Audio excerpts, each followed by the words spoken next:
Vê heftê min stranekê guhdarî kir. Bi rastî jî straneke pir bi bandor bû.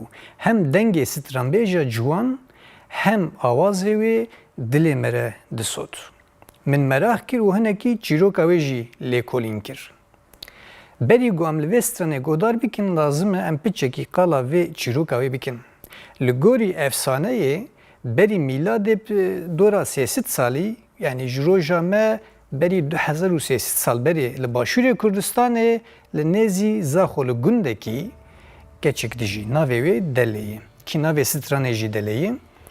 Li gundê Delê pireyî ye. Ser çemre derbas dibe. Lê ev pire gelek caran xera dibe. Her gu gundî çê dikin, pire dîsa derê ji dewam nake xera dibe. Herî dawî ev avahîkarê hosteyên ku pirê çê dikin û hinek rûspiyên aqilmendê gund tên bahev komek tenka çend kesin 3-5 kes tên bahev difikirin em çi bikin çawa vê pirê çê bikin ku êdî xera nebe û li gorî hişmendiya wê demê ev fikir têwan. Dibêjin ku xuyayê Xweda ji me qurbanekê dixwaze. Lazim em qurbanekê bidin ku êdî ev pira me xera nebe. Wê kî bibe qurban? Veya neqaş dikin û herî dawî digihêjin vê biryarê. Dibêjin ki sibê em ê ji gundiyar bêjin bera ji me taş tê bînin, her malek tiştekî bîne.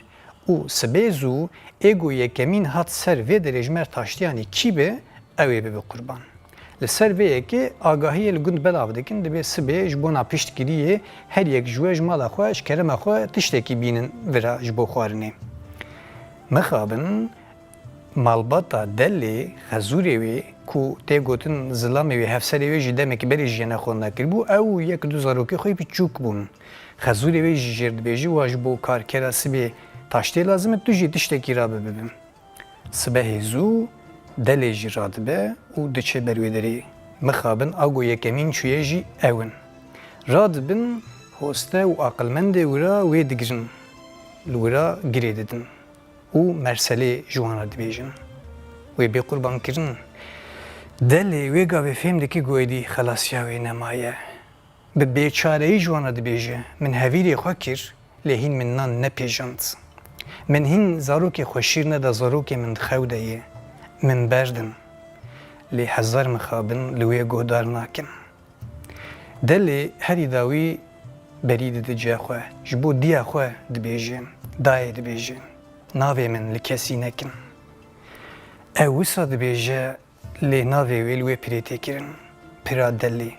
Heta roja me ew pire dimîne. Lê navê wê nava demêrê diguhere. Dibe Pira Delal. Pira Delal îro hîn jî li Zaxo heye, li ser Megayê û efsaneya wê bi taybetî di nava civaka keldaniyê de bi vî hawî didome.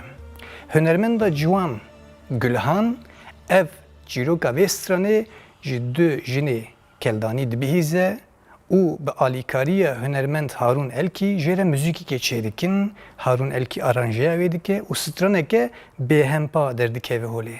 Niha kamê pev re li vê stranê guhdar bikin, ez bawerim hûn ê jî hez bikin.